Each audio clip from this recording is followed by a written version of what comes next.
સરસ દાખલો છે.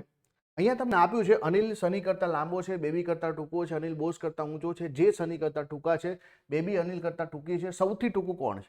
હવે જ્યારે અહીંયા સૌથી ટૂંકું પૂછે ને તો જે લાંબા હોય એને કાઢી નાખવાના. અહીંયા શું લખ્યું છે? અનિલ જે છે એ કોના કરતા? સની કરતા લાંબુ છે.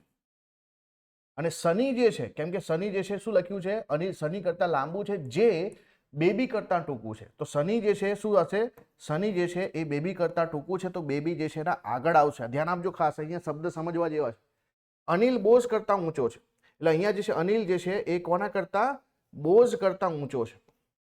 ને પછી લખ્યું છે જે સની કરતા ટૂંકા છે. કોણ? તો સની કરતા બોઝ જે છે ટૂંકા છે, તો અહીંયા જે છે આપણે બોઝ અહીંયા લખી શકીએ. અને પછી શું લખ્યું છે? બેબી અનિલ કરતા ટૂંકી છે. તો બેબી અનિલ કરતા ટૂંકી છે, તો અહીંયા આપણે અનિલ લખી શકીએ.